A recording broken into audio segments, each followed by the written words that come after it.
So thank you very much, everyone, for coming to the seminar. Today, we're going to shift gears to gait analysis in clinical populations, moving from the lab to real-world environments. So this is by Dr. Patrick Ippersiel. So he's an experienced physiotherapist who is well-known with well-known qualifications and expertise in clinical biomechanics and gait analysis. So he's leading a very innovative FRQS or funded project that is multidisciplinary, collaborative with different researchers at the University of Montreal and the Luxembourg Institute of Health. So his research basically focuses on the biomechanics of gait adaptations in people with knee osteoarthritis in response to real-world environment. And he also incorporates the use of imaging technologies such as wearable sensors, inertial measurement units, and also machine learning. As you have heard, machine learning is basically everywhere nowadays. So his work is generously supported by FRQS and Transmed Tech Institute postdoctoral scholarships.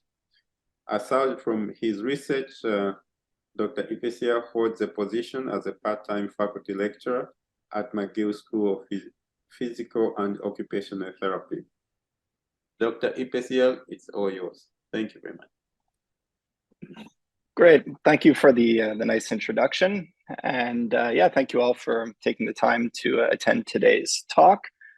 So look, I won't spend too much time going over this. This was already nicely introduced, but I guess kind of take-home messages from my background was that first and foremost, I was a clinical physiotherapist.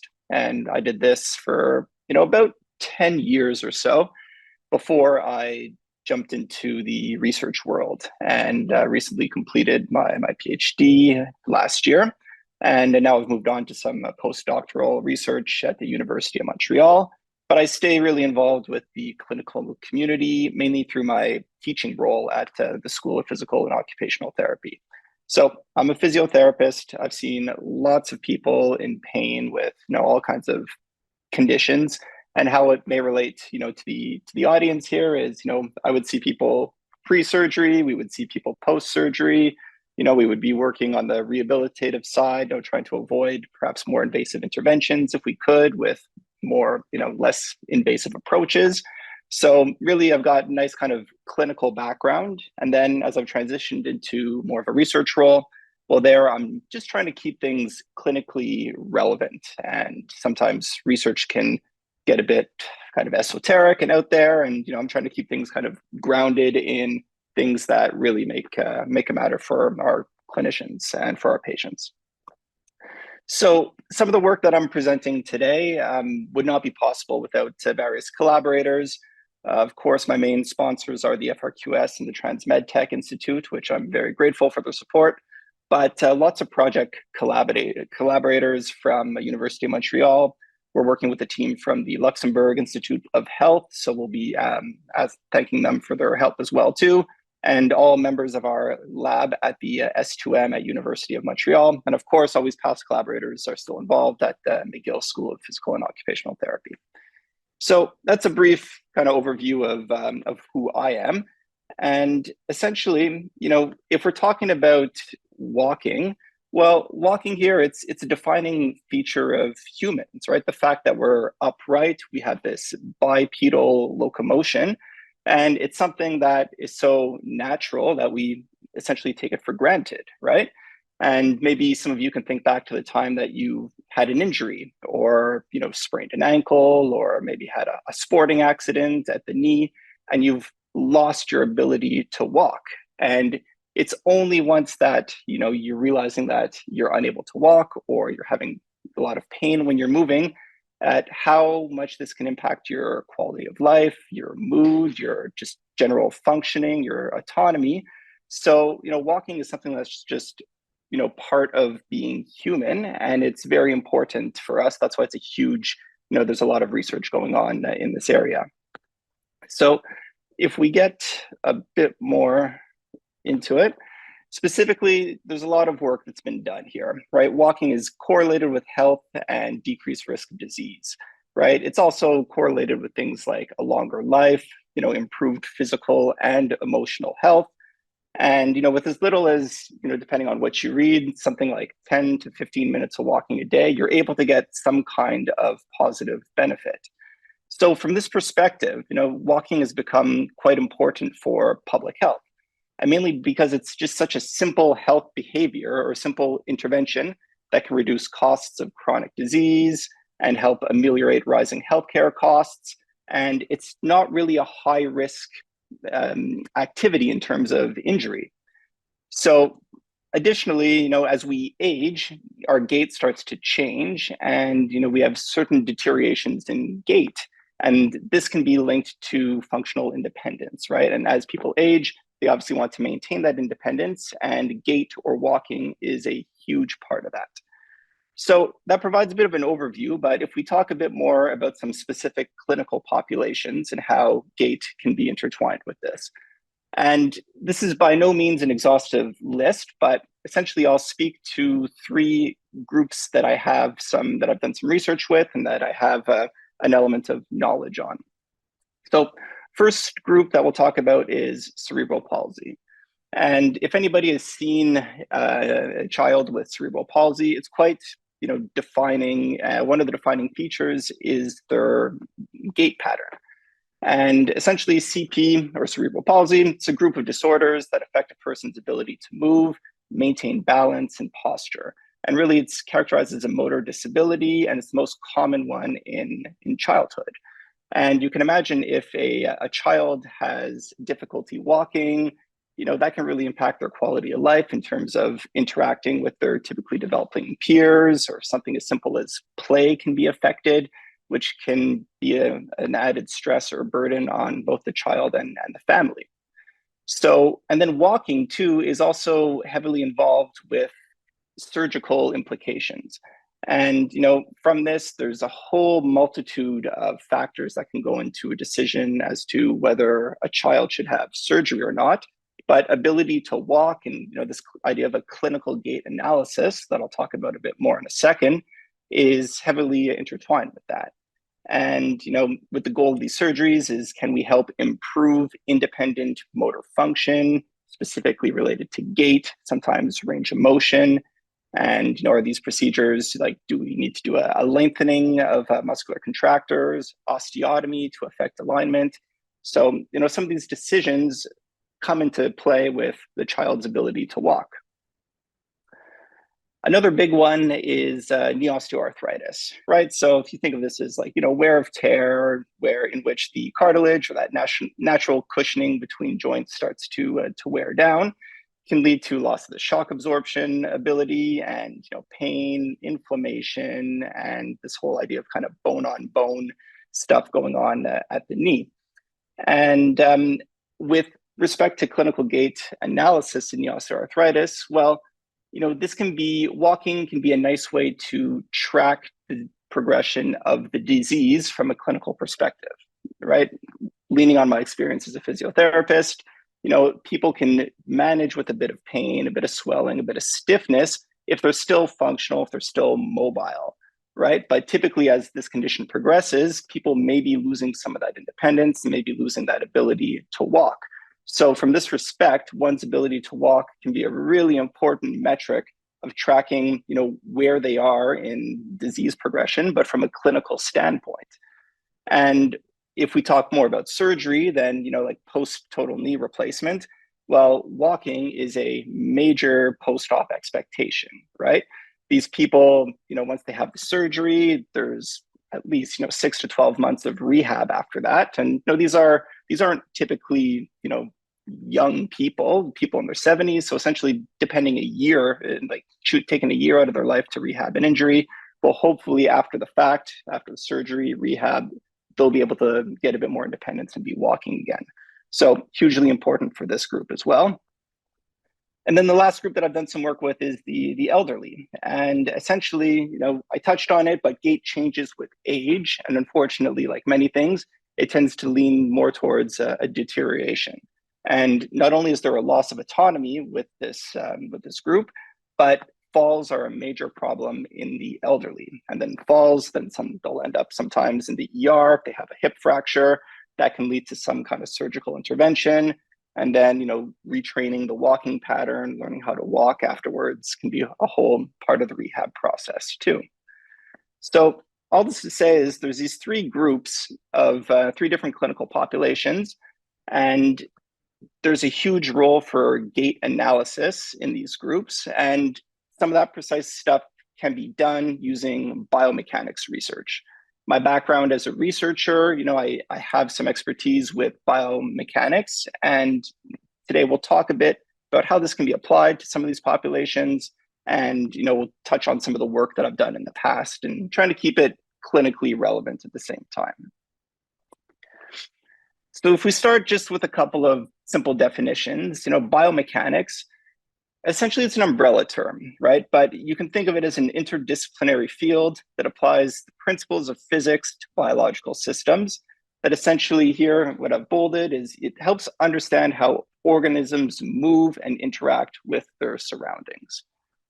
And then if we link that with gait analysis, this is a systematic study of animal locomotion, but specifically the study of human motion, using the eye, brain of the observer, but augmented by instrumentation for measuring body movements, body mechanics, and activity of muscles.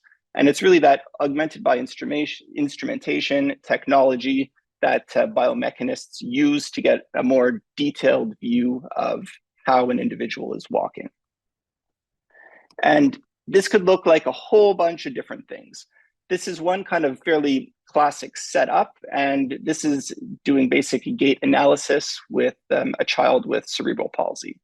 And essentially, you have three main kind of tools that are quite common in the literature.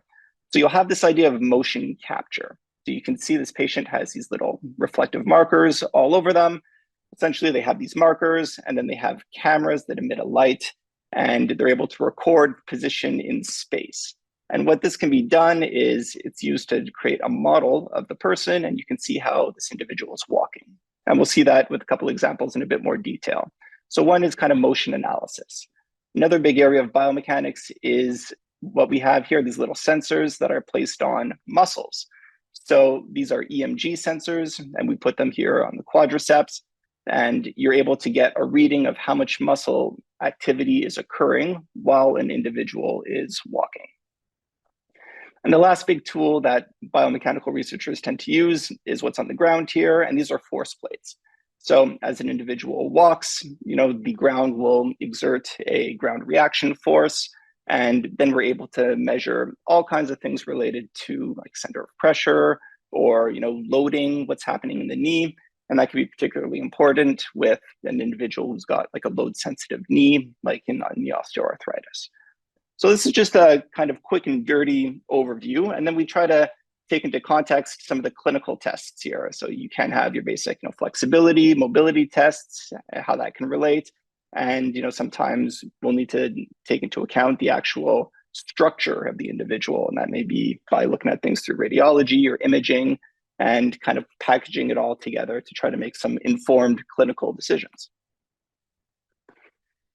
One kind of inherent limitation of this biomechanical research is, until recently, this has been mostly constrained to a laboratory setting, right? So here, this is a typical kind of setup. You see the cameras, you have an individual doing some walking, and then you do a bunch of computer work and you're able to get this nice model. But it's, at the end of the day, it's still walking in a controlled environment. Here, this individual has a harness, right? So in case they fall or hurt themselves, they'll have this protective kind of safeguard.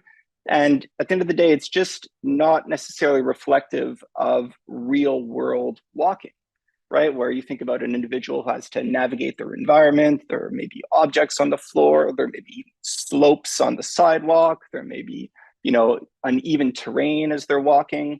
So there's been a big movement in recent years to try to get this kind of biomechanical data collection outside of the lab and into the real world and into the real world environment of an individual.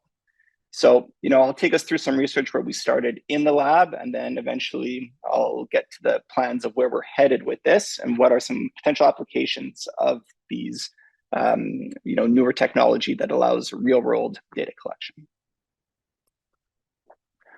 So before we get into the research, let's just kind of get a quick primer on the Gait cycle, just so that we're all on the same page in terms of basic knowledge, and then that should make the research talk a bit more digestible. So Gait cycle, essentially what we're talking about when we refer to the Gait cycle, it's the movement beginning and ending with ground contact of the same foot. So if we're looking at the yellow shaded leg here, Gait cycle would begin with heel strike on that foot, and you can see them going into a weight-bearing position, eventually into a push-off motion.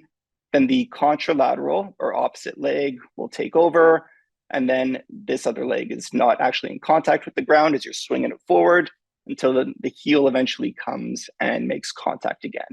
So from heel to heel on the same leg would be one Gait cycle. And then as researchers, we like to break it down a little bit more because there's functionally different things happening throughout the Gait cycle. Nice easy place to start is stance phase. So stance phase, again, within one Gait cycle, stance phase represents about 60%, and it's kind of self-explanatory. It's where the shaded yellow leg is in contact with the ground. So stance meaning it's in a weight bearing, it's in a position where it is bearing weight of the body prior to transferring that weight over to the other side. So stance phase, and you can imagine that stance phase could be important because if we're talking about something like knee osteoarthritis, again, if they've got a load sensitive knee, when they're stepping into that stance phase is when they're loading up that knee. Is there more loading that's occurring? Is pain occurring there? It can give us just all kinds of interesting information. And I won't get too much into the details, but you can even further break down stance phase into smaller phases. So some researchers will look at, the initial contact. So that's the first, 1 or 2% of when the heel is actually striking the ground. Then how it loads going into mid stance. And then what happens as you move into more of an extended position as you're in terminal stance, and then preparing for the next gait of phase. So some people will split it down into these 5 separate sub-phases within stance phase and try to get really detailed about, which aspect of the Gait cycle may be off, and then, what does that mean for our clinical populations. And then the other big one we have is swing phase. So we said stance phase was when the leg was in contact with the ground. It accounts for 60% of the Gait cycle. Swing phase is the remaining 40%.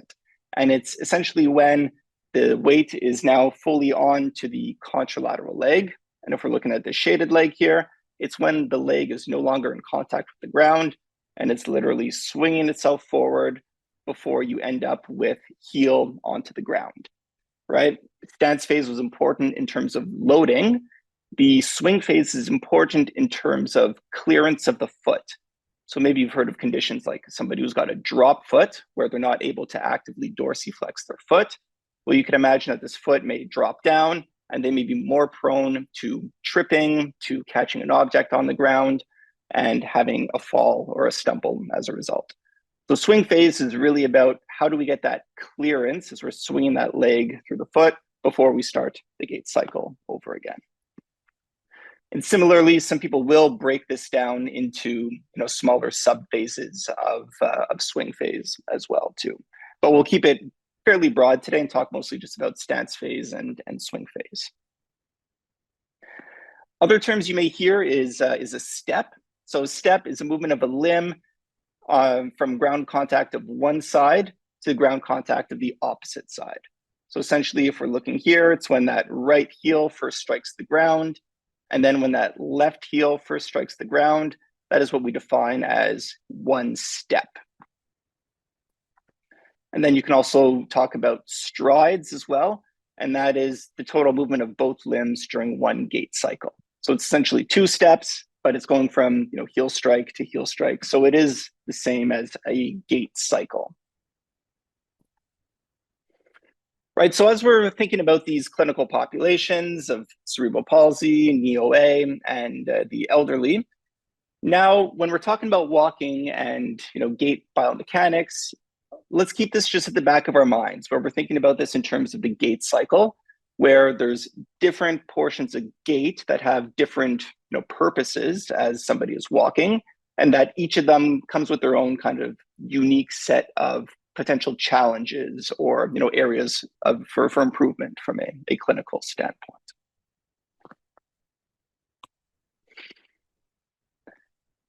And then I've been showing this image of the skeleton, and this is a nice model. And I figured just to give you a bit more context, we'll talk a bit about some of this technology and how we get from this data collection in the lab here and how we get it into this model. And then more importantly is, what do we extract from that? What do we do with it?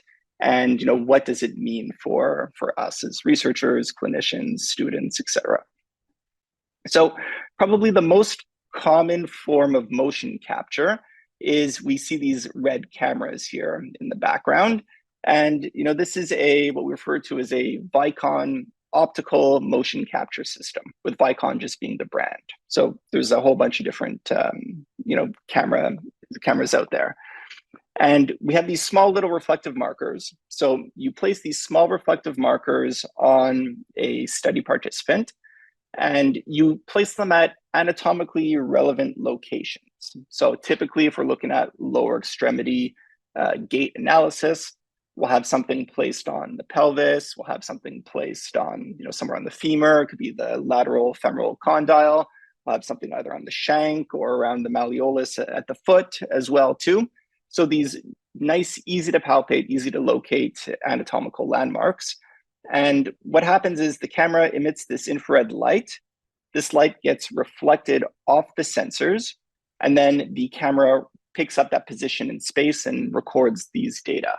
So we end up with a whole bunch of numbers related to position in space, and then we're able to do calculations with those and turn it into some kind of tangible clinical metrics.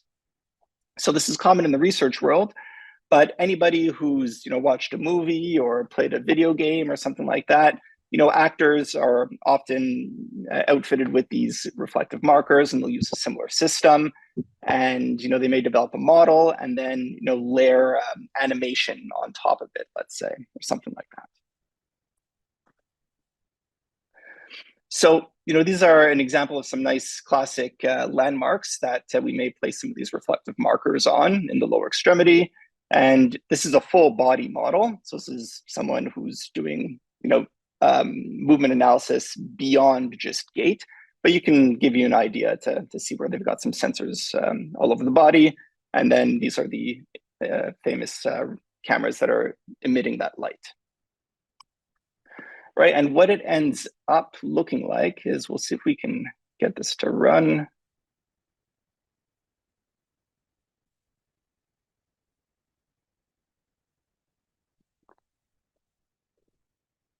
Okay, here we go.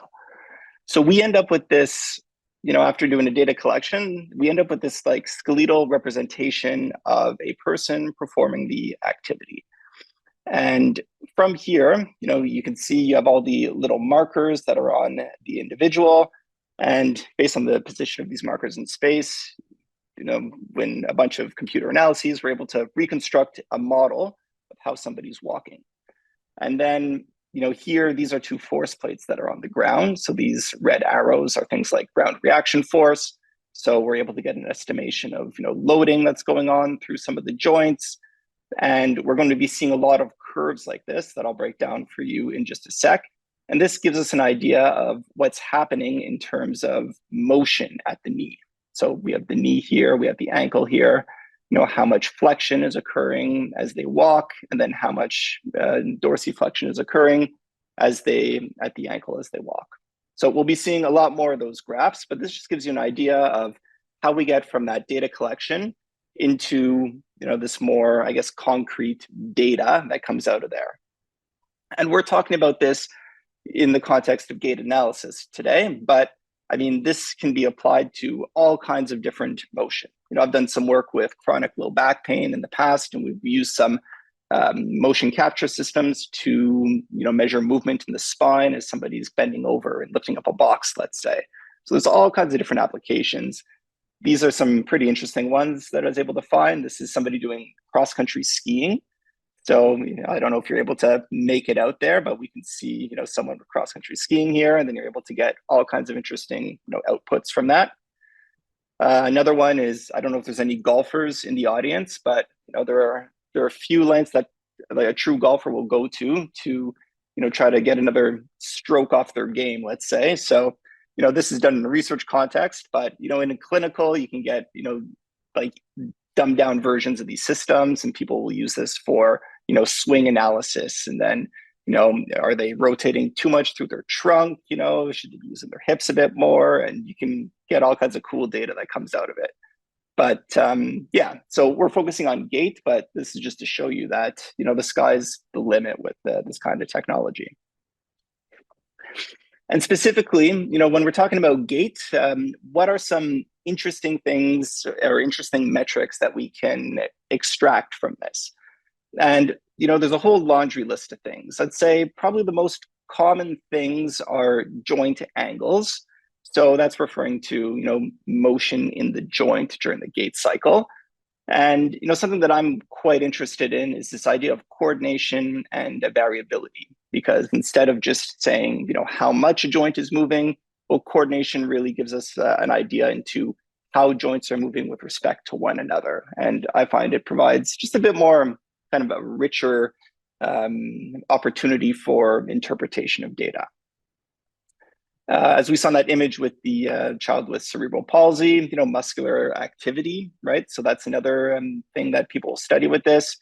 Then you can look at what we call spatiotemporal variables. So this could be getting at, how fast somebody is walking, what is the length of their stride, what is the length of their step.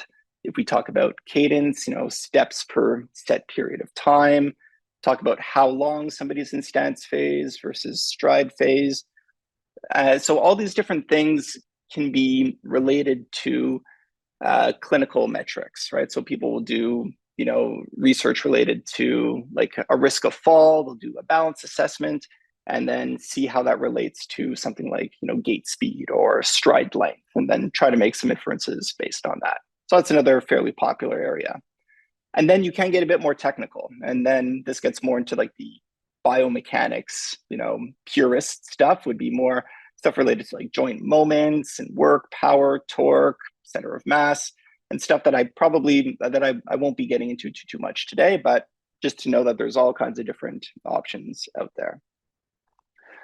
Right, so I said the major thing that we tend to output with these motion capture systems are joint angles. And this is just some normative data here and in relation to the Gait cycle.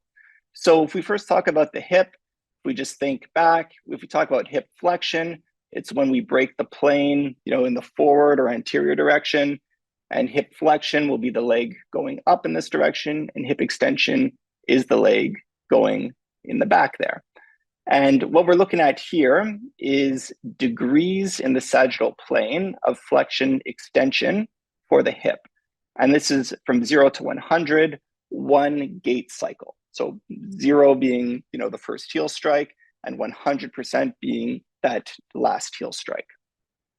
And if we look just at a basic kind of, normative data here, we'll see that when an individual strikes the heel, they're in approximately about 30 degrees of hip flexion. And then as they proceed through the gait, they end up into more of an extended position. And then that's what you see here. So that's the curve going down as someone proceeds through their gait. And then they end up in this fully extended position. And then before they transition to swing phase, well, then the hip needs to flex and come back before that heel strike can occur again. So this is a fairly classic presentation of normative hip movement during gait. We'll take a quick look at the knee too. So knee here, we're talking about flexion. So it would be like bending of the knee here. And then extension is the opposite motion or straightening of the knee.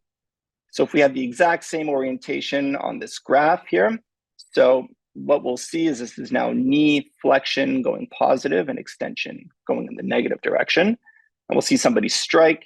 And when they go into that early stance phase, you'll get a bit of knee flexion in there, right? And if you think about it, that's like, that shock absorption, that first step, knee bends a little bit, and then it goes into a fully, maximally extended position as you're trying to push off and propel yourself forward. And then as the leg keeps on moving, then you enter that swing phase. And then here you get a fair degree of knee flexion up to about 60 degrees, where again, you're trying to clear the foot, clear the leg, so you're not tripping on the floor or anything, and then prepare yourself as you go into heel strike on the opposite side. So that's classic knee picture. And then with the ankle, we talk about dorsiflexion, so like pointing the toes up, and then plantar flexion would be pointing the toes down. And then again, same setup here in the context of the gait cycle. We'll see when someone strikes, they go into a bit of dorsiflexion, and then eventually they're going into more plantar flexion as they start to push themselves off. And then they go back into dorsiflexion again as they prepare to start with another gait strike, heel strike. Okay, so if we take something like cerebral palsy here, so this is some work that I've done, and this is still currently under review, but hopefully we're getting this published soon. And just to give you a broad idea of what we can do with some of these joint angles is we can make these clinical comparisons between clinical populations. So if we're looking up here first, we have the hip joint angle, we have the knee joint angle, and then we have the ankle joint angle here. And for typically developing children, we have this black line. And then for children with CP, or cerebral palsy, we have this dashed red line. And again, it's normalized over an entire gait cycle. So this gives us a chance to start looking at, are there any differences in gait between the two groups? So obviously there are, just based on observation. If anybody's ever seen a child with cerebral palsy walk, there are some pretty marked, changes in how they walk. And what we can start seeing with this is we can start kind of quantifying this now. We say, okay, well, there's changes, pretty distinct changes here going on in the early aspect of stance phase. And then, late swing phase, we start to see, okay, well, there's some differences here. Maybe we can zone in on that and start trying to make some inferences in there. And then it's really nice to be able to look at this from the perspective of the hip, knee, and the ankle. And it gives us kind of a general picture of how this individual is moving. Right, so this is just kind of a broad overview. Again, we can look at, with biomechanics during gait, we can look at healthy clinical populations. We can make links with balance scores to get an idea of someone's risk of fall or something along those lines. We can also study the impact of different walking surfaces.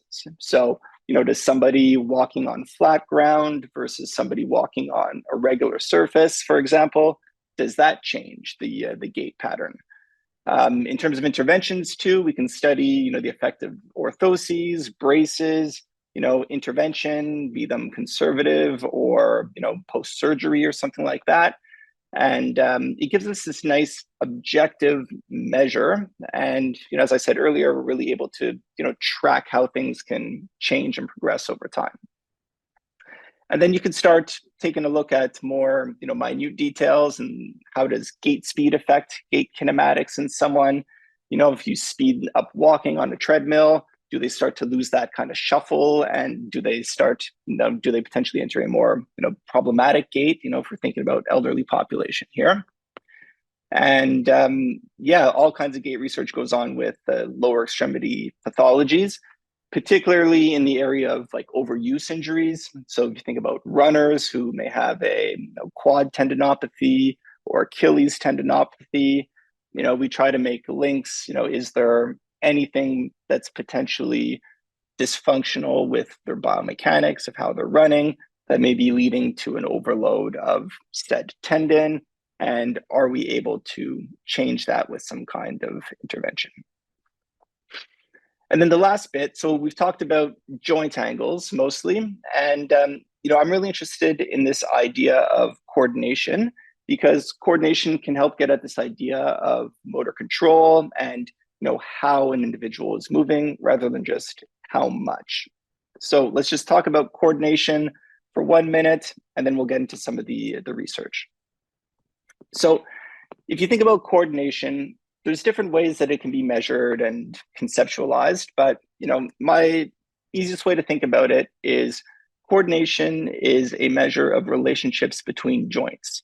And you can talk about how in sync or coordinated two joints are, or how out of sync two joints are, right? So common areas, if we're talking about gait research, we talk about how the hip is coordinated to the knee during gait. And then we talk about how the knee and ankle are coordinated during gait. And I've got this picture of windshield wipers here, because with the kind of analyses that we do, this is a nice, easy way to kind of visualize it, right? So if you imagine as one being the hip and one being the knee, if we say they're in sync or they're coordinated, means that they're moving in the same direction and same speed at all about the same time. So these two joints are moving together. And then we can also say that something's out of sync, which isn't represented by this picture here, but it would be the reverse. Out of sync could be one moving really quickly while the other one is staying still. It could be, them moving in opposite directions. So like the windshield wipers would be crossing over in this case. And, so that can just give you an idea of how things are in sync or out of sync. So coordination talks about relationships between joints. And what I really like about the idea of coordination is we can talk about how variable somebody's coordinative strategy is. So I've got this picture here of a blacksmith, and this was based on some early studies that were done back in the 60s by a gentleman named Bernstein. And he was looking at experienced blacksmiths. And what he saw was blacksmiths who were experienced were consistently able with their hammer to strike that chisel. So they would consistently hit that end point, but there was a degree of variability in how that was achieved. So meaning how the shoulder, elbow, and wrist, how they were configured. He had many different options that he was able to move the arm and still end up with a positive result in striking the chisel with the hammer, right? So when he compared them to junior blacksmiths were able to strike it at the end, but they did it in a much more constrained manner. So they only had one or two movement options, let's say, that were able to get them have a successful hit at the end of the day. So what they kind of hypothesized, and this has informed a lot of research into current day, is variability in coordinative strategies. So how the shoulder, elbow, and wrist are coordinated together is good in the sense that it provides many motor options and it reflects a certain adaptability of the motor system.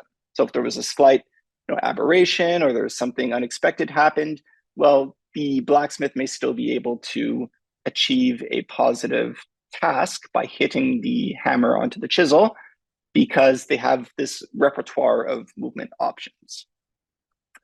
However, on that front, it's a bit too kind of simple because if you want a certain degree of variability with respect to your coordinated strategy, but like anything, too much coordination, too much variability, or too little can be problematic. And a nice, easy way to think about it is, people have tried to conceptualize this as an individual moves with this optimal range of variability. So everyone has this range that provides them, different motor options into how to complete a task. If people are outside of this range, so if they're, highly out of sync and highly variable, so this can be thought of, an individual who's trying to walk who's had one too many drinks on a Friday or Saturday night. And that can be problematic for obvious reasons. They are unable to effectively control their body. They may trip, they may fall, they may injure themselves that way. So if you get out of this optimal range of variability, you may end up with this kind of unstable movement. However, if you go in the opposite direction, someone who is really, really tightly controlled, always moving in the same manner, isn't necessarily better, because herein they only have a set limit of movement options. So if they're presented with something that is outside their kind of, sweet spot of movement options, then they may also fall. They may also trip if something unexpected occurs. And this whole idea of really, tightly coordinated in sync movements that aren't variable, to me, this also kind of lends itself to this idea of repetitive stress at the knee, let's say. Somebody always moves in the exact same way. They are always loading the knee in the exact same way. So ideally, we try to strive for this optimal range of variability. And if there's too much variability, people may become unstable. But if there's too little, people become kind of rigid and stiff in their movement, which isn't any better.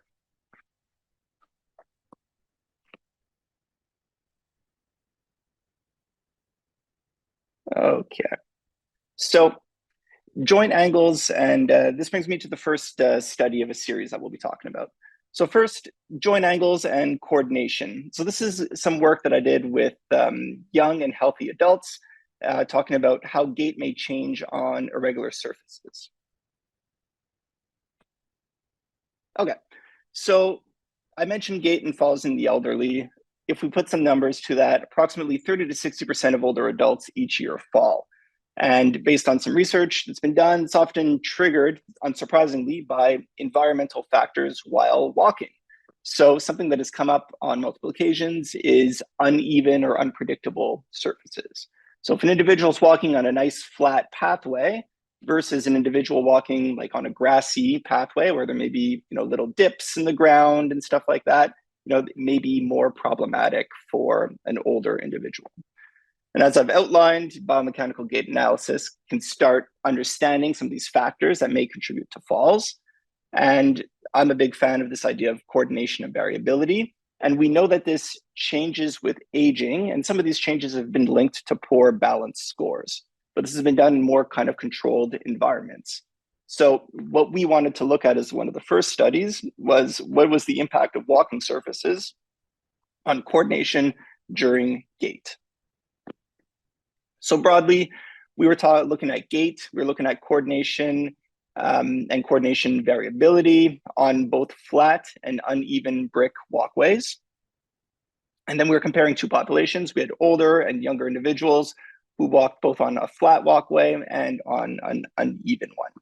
And here we expected that there would be differences in coordination and variability between the young and older adults, but really that these changes would be accentuated on a more difficult surface. So that was really the main hypothesis that we were trying to get at. So this image was from a data collection that was done previously, and there were 17 older, 18 younger adults that were recruited. We use this passive motion capture system. So these are the Vicon systems that were done in the lab setting. And we had them walk on both flat. So imagine just a flat surface here, and then a regular surface. Here we got a zoomed in image. So it's something that's meant to simulate a real world environment without actually being in the real world. So it's meant to just impose a bit of a challenge. And then we do all our gait analysis stuff and try to output some interesting joint angles and findings related to this. So again, just a visual representation of what we do. We have this individual who's walking on this irregular surface. We have the hip joint angle and we have the knee joint angle. So here we have them, and they perform multiple trials, right? So there's only 3 lines here. So this is somebody performing 3 trials of a gait cycle on said surface. So we have our hip and knee angles. From there, we do a mathematical procedure that you don't need to know about. We calculate phase angles for these. And then by looking at relationships between phase angles, we get something called the CRP angle. And CRP stands for continuous relative phase, but just think of this as coordination. And what's really nice about this value is, you end up with a value from 0 to 180 degrees. And it it points to the coordination of the knee and hip joint pairing. So how the knee and hip are moving relative to one another. Values closer to 180 degrees mean they are out of sync or less tightly coordinated. And values closer to 0 mean they are more tightly coordinated or in sync. And then from there, we have an individual do multiple trials of a task. And then if we take like an ensemble average, we can get the overall profile for how coordinated an individual is when they are moving. And then we can also take a measure of like a point-by-point standard deviation to get how variable they are. So how much this coordination strategy changes across trials. So sometimes this is a bit of a difficult concept, but we're talking about within individual variability. So how different someone's coordination strategy is across multiple repetitions of the same task. And this just gives us an idea. We see, okay, he's a bit more variable in early stance phase. And that makes sense with what we see here, that there's a bit of a difference there. So, and then that gets to the idea of our metric for coordination and then how variable this pattern of coordination is. So that's how we get our coordination variables. And in terms of results, so if we're looking just at the coordination here, if we take a second to take a look at the image. So on the y-axis, we have our value for coordination. So 180 degrees means they're out of sync. Closer to 0 means they are in sync. And then we have our young adults walking on a flat surface, young adults walking on an uneven surface, older adults walking on a flat surface, and older adults walking on an uneven surface. And really what we're looking for is, we did some statistical comparisons, and we're looking at the degree of change. So if we look at this red line here, that is I believe it's the mean or maybe the median of our group here. But what we see is the young adults go from, call this about 145 on average to 120 when they go from a flat to an uneven surface. So what that tells us is when a young, healthy individual, so this is like our control group and our control status, they go from a flat surface to an irregular surface, they adopt this more kind of in sync behavior, because we see this value drop by about 25 degrees or whatever that is. So, okay, this is normal behavior. And then what's interesting is when we look at the older adults going from flat to uneven, well, here we're seeing this massive drop or massive change in coordination, given there is quite a bit more spread within these groups, but we see this big change. And again, it's this idea that when they're faced with a more challenging situation, they adopt this more in sync pattern of moving. And this was for the ankle-knee pairing at initial contact, so when they're first loading that ankle. Right, and we saw a similar trend occur with the knee-hip as well too. So same axes here. If we're looking at how the knee-hip are coordinated with one another during initial contact, well, here we're seeing a smaller shift, again, towards a more in-sync behavior when young adults are going from a flat to uneven. But again, we see a bigger adaptation, a bigger shift again here as older adults are going from flat to uneven surfaces. So it was in line with what we saw at the ankle, which is quite interesting. And we also saw this extend into the further aspects of the stance phase, albeit only at the knee-hip. So again, same orientation and everything. What we're seeing at the knee-hip further on into stance phase is the same behavior is occurring. So we found this really quite interesting and confirmed our hypothesis that yes, we saw changes from a flat to uneven surface in all groups, but these changes were accentuated in the older adults. And we didn't find as much with respect to variability. So we saw changes in coordination, but we didn't really see big changes in how variable that coordination was.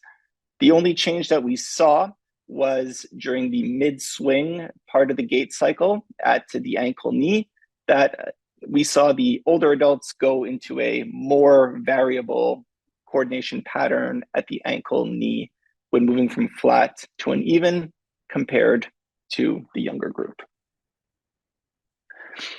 Right, so what does this all mean, right? Essentially, we're finding that there was more in sync and slightly more variable lower limb gait behavior when older adults were on uneven walkways in the early parts of the gait cycle, mainly in stance phase. And again, they were accentuated when we compared to the younger groups. And it was always the same kind of behavior. They were moving towards a more in sync coordinated strategy. So what does this mean, right? Well, this is relatively novel work, so we don't have a ton to situate our findings, but just what we were speculating is that this is likely an attempt to maybe stabilize the knee. It may reflect like a cautious gait strategy on a challenging walkway, which helps maintain stability and help prevent them from having a fall. So what was really interesting is we saw that behavior occur in the young group, but it was really accentuated in that older group. So, maybe they're exaggerating that kind of guarded response. And, is it something that's functional? Is it something that's dysfunctional? Well, considering these were healthy elderly people, it's hard to label it as dysfunctional. So, in the future, we can do other comparisons with maybe more clinical groups and see, do we see the same adaptation? Does this behavior change? And if it's something that's missing, perhaps then, that's a target for intervention, either via balance exercises or gait retraining or anything like that. So we were excited about these findings, found it quite interesting. And but as I mentioned, one of the limitations was this was done in the lab. The people were wearing a harness. So, we don't know how this translates into the real world or outdoor environments. Just some references. So this brings us into study number 2, which is aiming to look at studying gait in the real world. So by now we should be familiar that, coordination and variability are important, provides insight into control during gait, but we don't know how this translates into outdoor walking. And now there are new advances in technology that allow us to capture data in the real world scenario. So here, this is kind of still in the early phases. So we're not able yet to get, clinical data, but we're looking at more the impact of different surfaces using this novel technology in healthy populations outdoor and using that as kind of a normative database and then trying to build from there. So our overall objective with this work was, again, we were looking at coordination and variability during gait. This was in healthy adults, and we had them walk on a whole variety of different outdoor surfaces. And again, we anticipated that outdoor surfaces would change the joint coordination and variability, but it was hard to make an informed hypothesis as to what kind of changes we would see because there's not a ton of data in this area. So the big change with this was we used these, well, I'm saying we, but data were retrieved from a public database.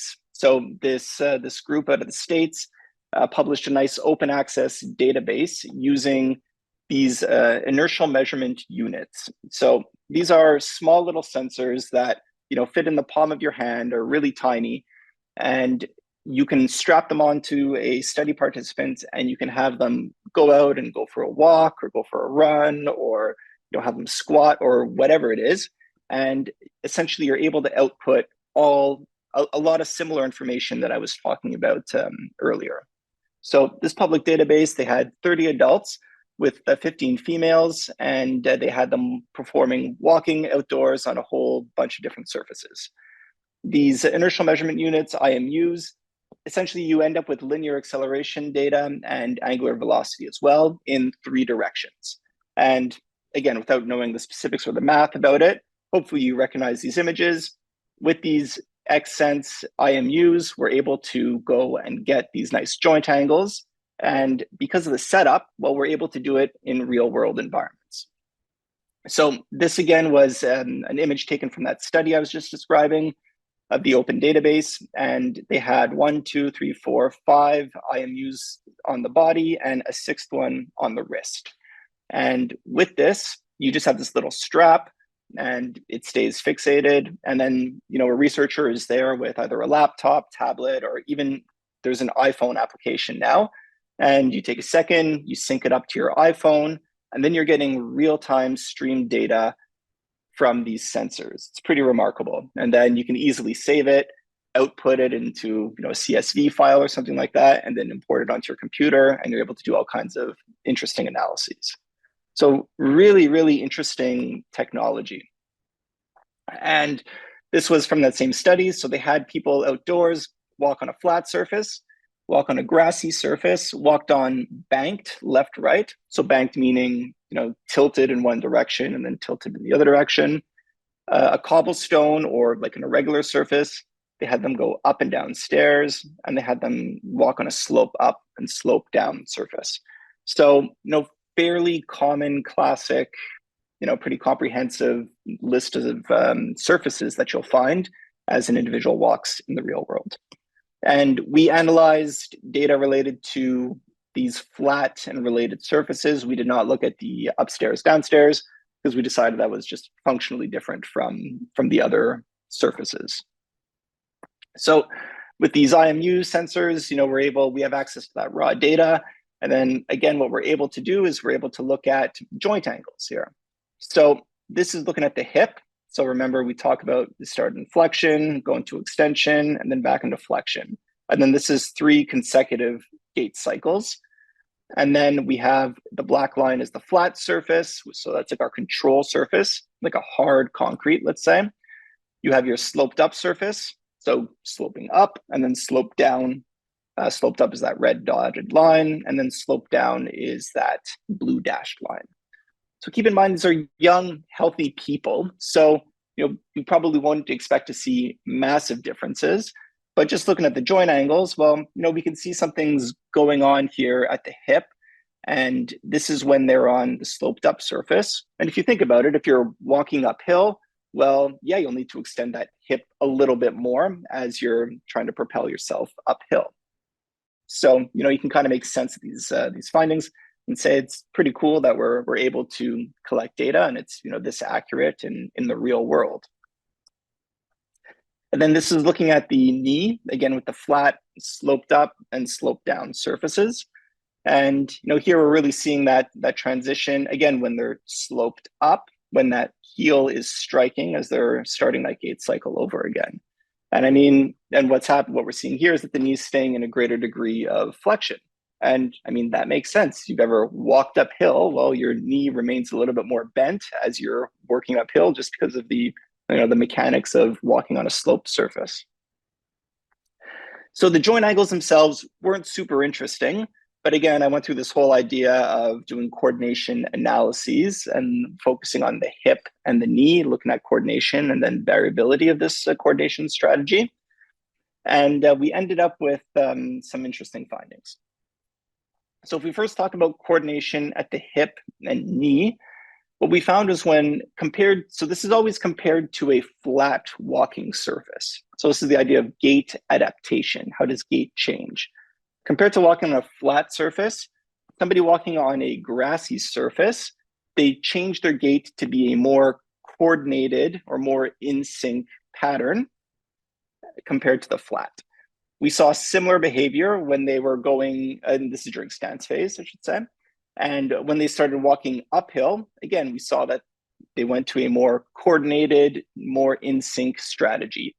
What was interesting was when they started going downhill during stance phase, they ended up with a less in sync, so more out of sync strategy.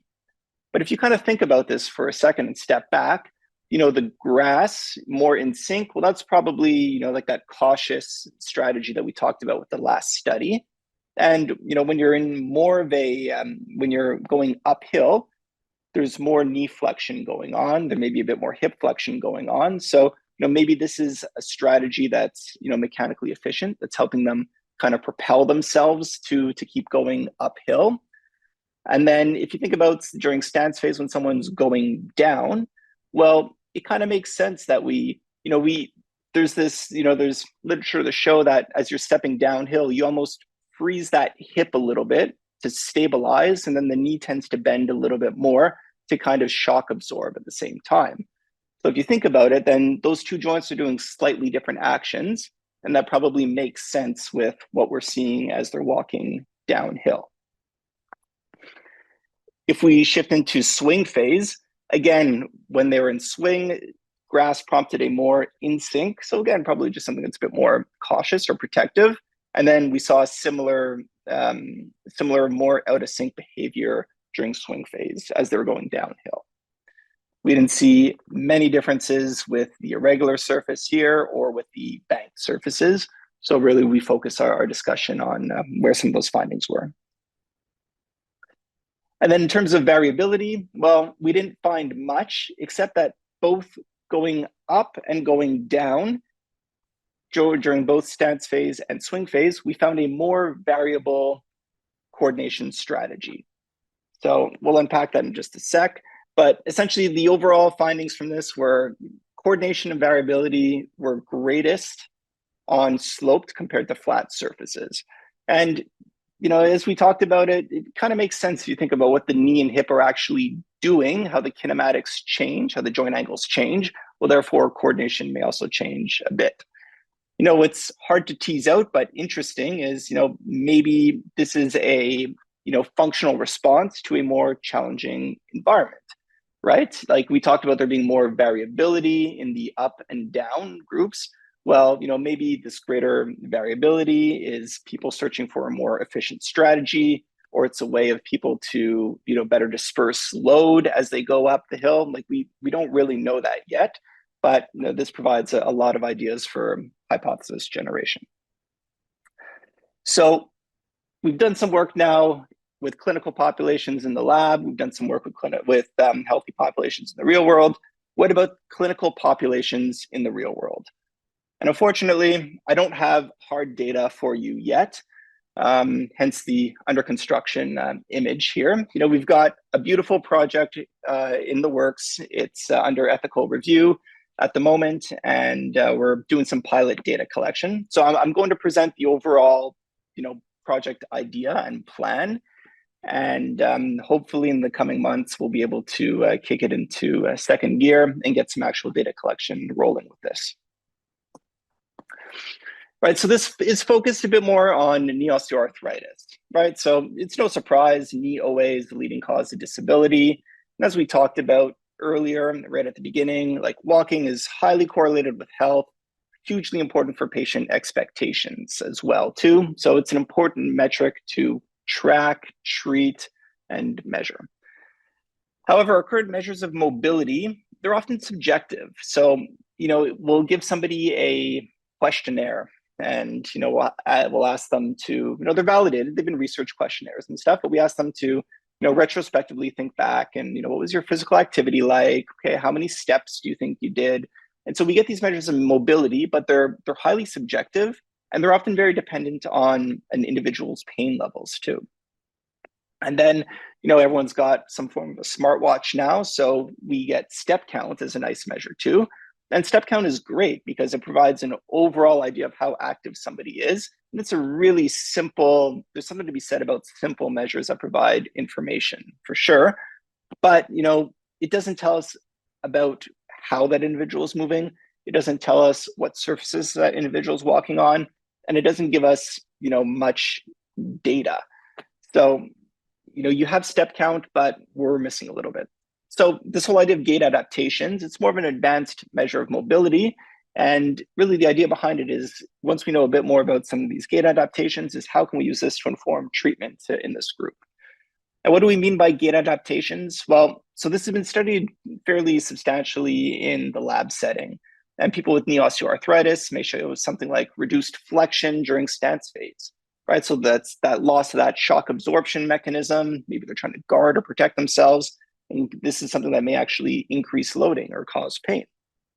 We've seen people that they have increased postural sway during a single leg stance, right? So sway is a bit of a proxy for balance. So, you know, this is something that could increase the risk of falls or re-injury. There's, you know, more technical things, one called the knee adductor moment, which is just a proxy for, you know, specific loading of a compartment at the knee. So we've seen greater loading using this metric as well. We've seen things like greater muscle co-activation. So the quads and the hamstrings are co-activating during stance phase. Again, probably trying to stabilize that knee, but the byproduct of that is likely related to greater joint loading. So in a load-sensitive knee, like, is that the best strategy? And we've also found a bit of evidence of greater gait variability. This is in terms of coordination, right? So with that greater variability, is this leading to incorrect loading or greater risk of falls or something along those lines? So just to kind of summarize this, there's a lot of these gait adaptations that have been identified, but there isn't like a clear-cut certainty as to which ones are most important, and the clinical relevance on these is still unclear, right? So just because we find something doesn't necessarily mean it's a dysfunction. And a lot of these studies are cross-sectional or observational, meaning it's just a snapshot. So we don't have like causation data on it. So we're still in the early kind of stages of this, but identifying differences gives us a place to start, and we can start generating some hypotheses from there. But the overarching, commonality of those last studies is they've all been lab-based, super controlled. People are, under the microscope. They're all they have this huge experimental setup on them. And, does that influence the way that they would walk? Is the way that they walk in the real world different from this lab setting, right? And we don't know, and we can't tell that. And then one major issue is, as we're working with these IMUs, we don't actually know what surface people are walking on. So we can know it if there's a researcher there standing beside you and jotting it down on a piece of paper. But how can we, maybe predict this is another, objective here. So we'll get a bit more into that in just a sec. But essentially, we have three broad objectives with this present project. First is exactly that. We need to identify surface, and we need to know what people are walking on in the real world to make our data that much more relevant.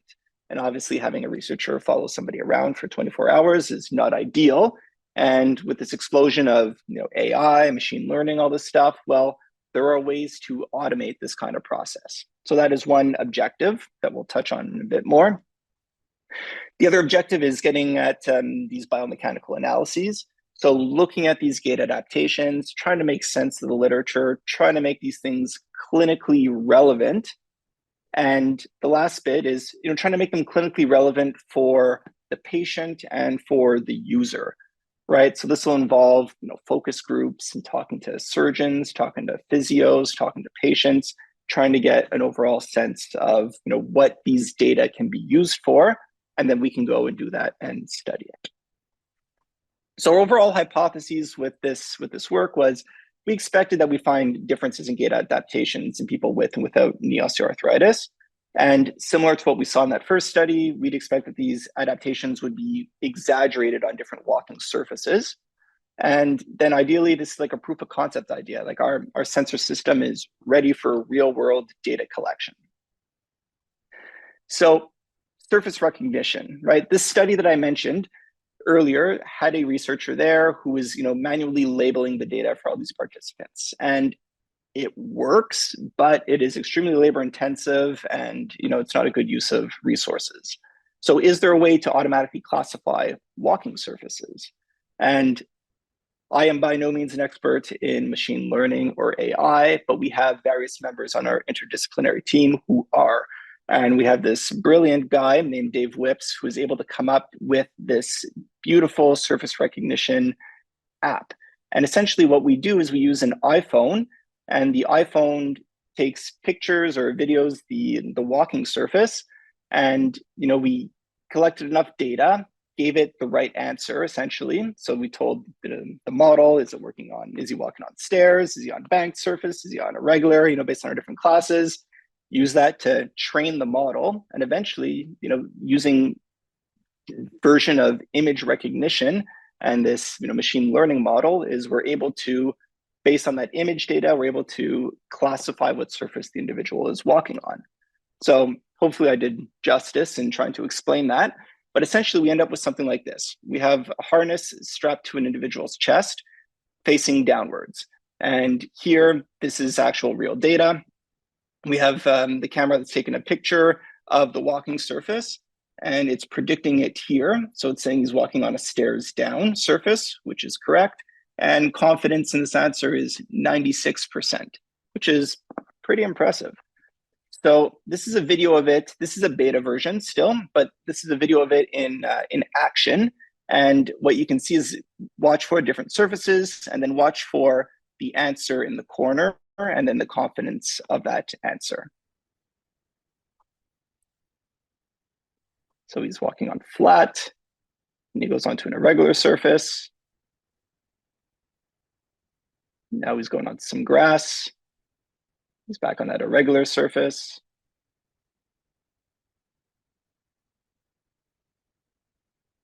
Here he's on a flat surface. And as I said, beta version, you'll see it start to get some wrong now. So he's going uphill there, and it thought it was flat, getting a bit confused here.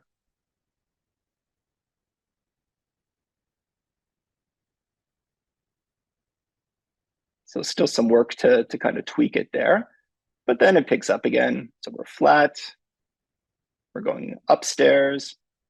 And what's key about this is when these data now come to into my hands, I get all these information about joint angles, what's happening, and it's automatically classified. Well, these joint angles were when he was on the stairs, or these joint angles were when she was walking on grass or regular surfaces, and just provides us with all kinds of really kind of rich information.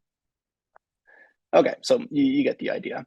So really, we use this. And we use this application that's based in machine learning. We use our IMU sensors again. And the idea is that we send somebody home with our system 24, 48 hours, and we collect all kinds of real world data. They bring it back, and then we're able to analyze these data that are already kind of organized and organized by surface for us. So that's the idea of surface recognition. For biomechanical analyses, essentially, we're breaking it into two phases. First, we need to start in a controlled lab setting as a proof of concept to make sure everything works, and then we deploy it into the real world. And essentially, we're going to be looking at people with and without knee osteoarthritis.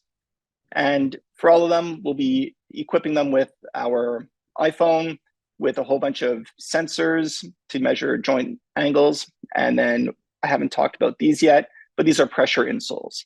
And pressure insoles just give us a different kind of information. This gives us ground reaction force. So we'll get some data about how they're loading the knee as well, or how they're loading the ankle. So, and these just slip right into the shoes. And it's another form of wearable data that can be that can be applied in the real world. So essentially, what we'll do first is we have this individual in a controlled setting. We have them walk on a whole variety of different surfaces. So we'll do grass, flat, sloped, stairs, soft, and irregular surfaces. And then we'll compare how people who are healthy and how people with knee osteoarthritis are walking on stairs, and look for some big differences in joint angles, coordination, whatever we choose to analyze. What's really interesting too is we can also look at this idea of adaptations. So we'll have this control variable based on this flat surface. How does their gait change when they go into a more complex or difficult surface as well? So we'll be able to do those comparisons.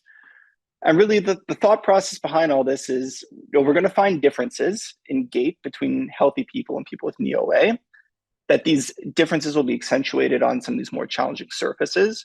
And then we can hopefully identify some commonalities or some specific impairments, which then we can develop some specific rehab exercises or clinical interventions to target these impairments, so they don't need to end up going for surgery, right? So we're targeting a group of people with, early to mid knee OA, let's say, who are not yet surgical candidates. And our goal is that, by studying them, we can help slow down the progression before they become a candidate for surgery.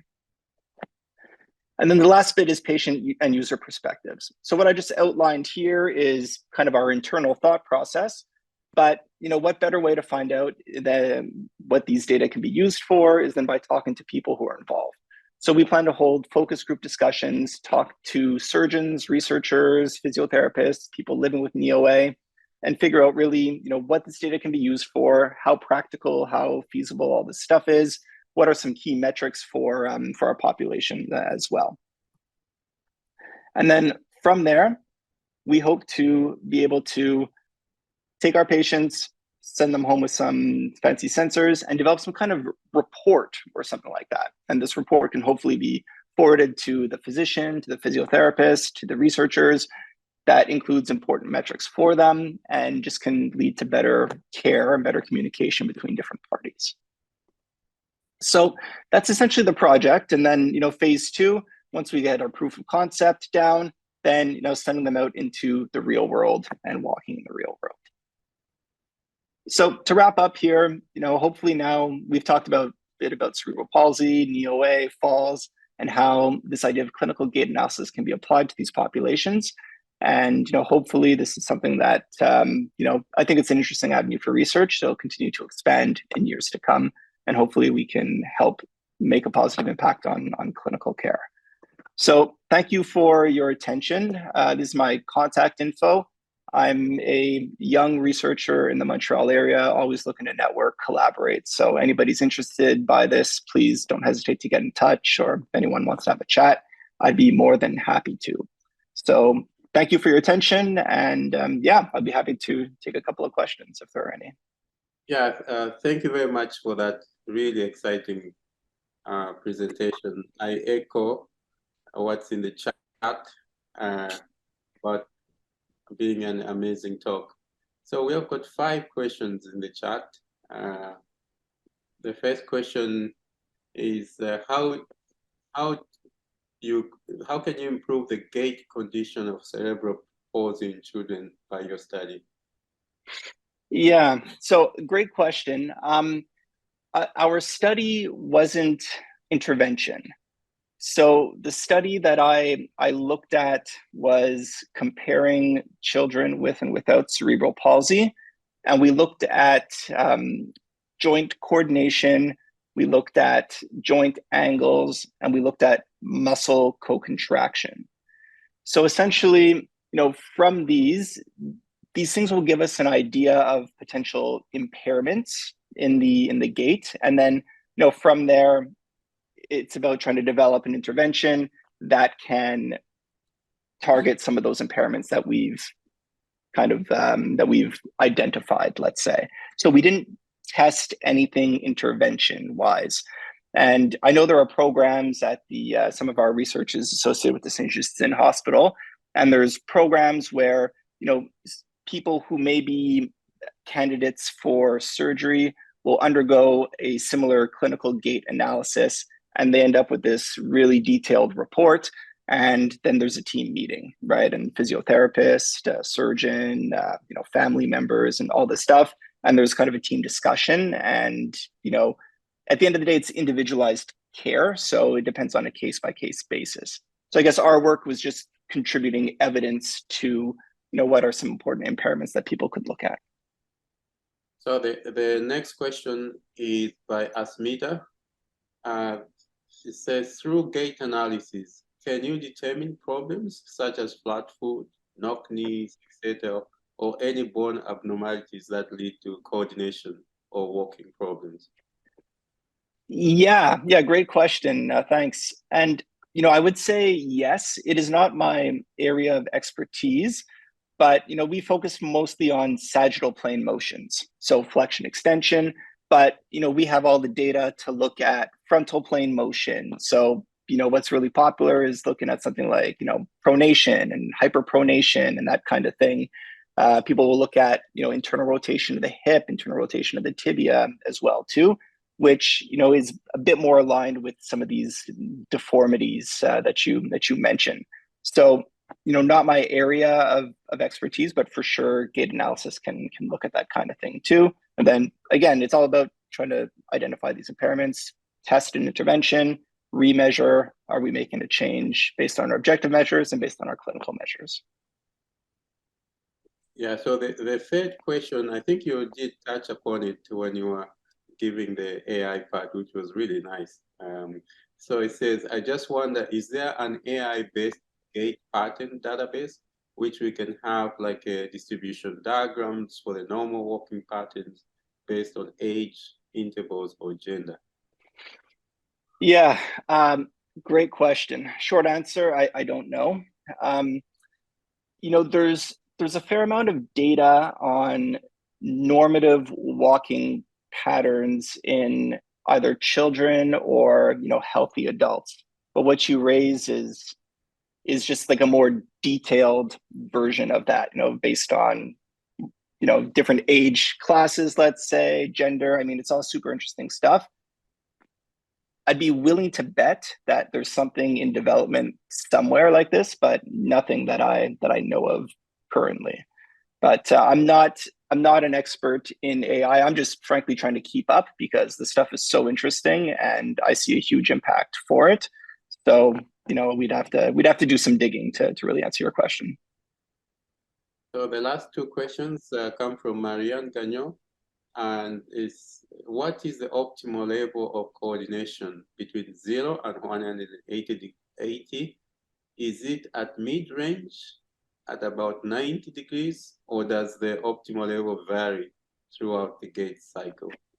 Yeah, and that's a really interesting question. And what we use, I guess one of the leaps of faith that we do with some of this research is we assume that our healthy controls display optimal coordination.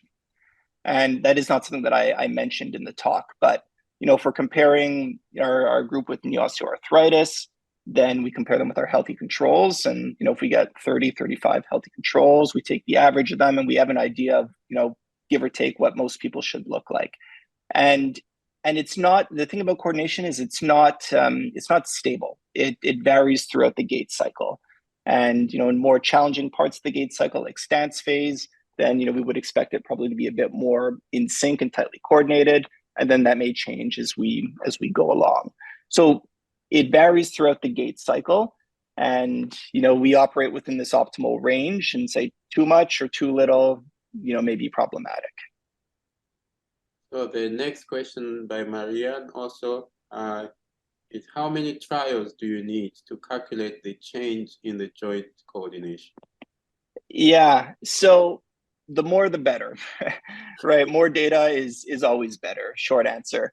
Some groups have actually researched this question because studying variability is actually quite popular right now. And I believe it was 8 to 10 trials were a baseline to get a stable measure of variability in gait.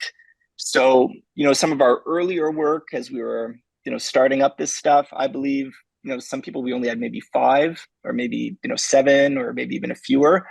And sometimes working with clinical populations, it's difficult to get the right amount of gait cycles. So it's a challenge in the work, but we're more aware of it now. And what's popular too is doing these kinds of testing on treadmill, where you can have somebody walk and you get a whole bunch of gait cycles, and generally a bit easier to bit cleaner data, let's say. Wonderful. So when you are looking at the Vicon motion capture system, how does it account for, do you get, like, for example, marker occlusions, overlaps? Because when I was seeing that, I thought there may be occlusions of certain markers. Yeah. So like part of that relates to the experimental setup and having you have like cameras all around you, often at the ceiling, let's say. So one of those studies had 18 cameras, right? So with a combination of different cameras, you're able to get a fairly reliable image, but there is a certain amount of data verification that goes into it afterwards. And occasionally, if a sensor is getting picked up, then you need to throw out a trial. So there's some manual stuff that needs to be worked on to kind of smooth things out, for sure. That's not the fun part of the of the research, but a necessary step to make sure it's usable. Yeah, I liked when you went, to see in the real world, and you're looking at the variables, seeing at the surface. But as you are doing that, I started thinking, does the psychological state of a person, does it affect the gait? For example, if I'm happy, I'm sad, would that affect the state? Or Yeah, I mean, so like I love that question. I go back to, like, I've done some research with chronic back pain. And chronic back pain, we are, really obsessed with the biopsychosocial model. And some of my work was looking at how does someone's mental or emotional status relate to their movement biomechanics. So someone who's more fearful of bending over to pick up a box, were they more likely to be kind of guarded and stiff in their spinal movements? So, and I found there were relationships like that. So I can't say that I've seen anything like this in Gait research. That's not true. I've seen some in the context of Gait research and chronic back pain for sure, but short answer is I believe that someone's status could definitely influence what's going on. And, I kept it more biomechanical, but with these data collections, I tend to collect also information related to pain catastrophizing, kinesiophobia, fear of movement is another important one. And I find they're really important explanatory variables, and you can find some interesting relationships that help kind of contextualize your findings a bit. Okay. Thank you. I asked you because after I get a grant or don't get a grant, I think my gait changes. We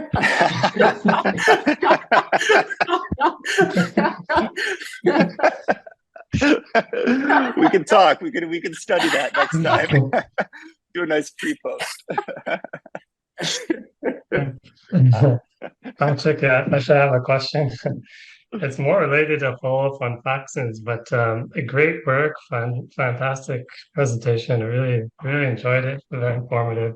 And I do like the osteoarthritis work because it's something our lab work is focusing on. We're looking for treatments of. So to add that to see how the treatment is working, at your platform to investigate would be fantastic, at some point. But I guess so. My question is, you kind of answered it with your beta version of the surface recognition in the real world. So it's still related upon that and upon what Paxton mentioned just before about the variability. So if I was in a test like a gait analysis test, for sure, like in my personality, I would probably be spending a lot or focusing very much on my walk. So I'm sure that would affect, let's say, my variability in movement. So do you see, is it possible that at least in those types of analysis where it's in very much in a controlled environment, the variability in the data between, patient to patient, could that be affected just by how they're perceived or the psychological impact of being in a test, when they're walking? Yeah. I mean, and like you raise a great point, and that's a definite challenge. What we're hoping with this process is, after our phase 1 more controlled data collection, is to run these focus groups and do qualitative exit interviews with all patients with NEOA who are wearing the system. And those are some of the themes that we want to tease out a little bit. Does it feel natural? Is this a comfortable system? Did you feel like you were walking differently because you're wearing, this equipment and all that? And it'll give us some insight as a starting point.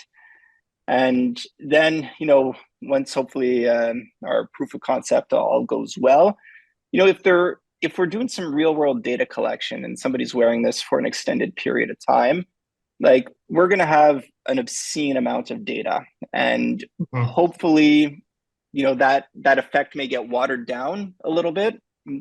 Just hypothesizing here, but maybe something like that may occur. But yeah, a definite challenge. Especially even myself, I'm sure when I'm walking, I could, I feel it that I walk different, let's say in the day than at night, especially when you start getting tired. Your gait is not going to be the same, right? You're maybe more wobbly, loose, or, your footing's not, exactly, clean. So yeah. Yeah, So yeah, I that's would like, imagine the variability, it'd be incredible to see, right? How that changes throughout the day, the diurnal effects, right, of your of walking from morning to night. yeah, yeah. And it's, we're just starting to get into this real world data collection in real world environments and stuff. So I mean, there's so many different directions you could go. There's so many different things you could look at, and we're right at the beginning. So I think it'll be an exciting couple of years or a couple of decades probably, and so be going on for some time. Yeah. Yeah, great. Well, thanks. Thank you very much. So I'd like to thank Dr. Ippersiel for that really exciting presentation. I would also like to thank everyone for coming to attending the seminar. And I wish you, Dr. Ippersiel, the best in your endeavor and in the gait analysis and how it applies to the clinic. So thank you very much, everyone, and see you next week. Yeah, thanks for attending. Thanks for having me. This is a lot of fun. So before everybody's leaving, just a reminder for the deadline for October 5th for the FRQS application. International and out-of-province students are now eligible to apply for the fall for the first time.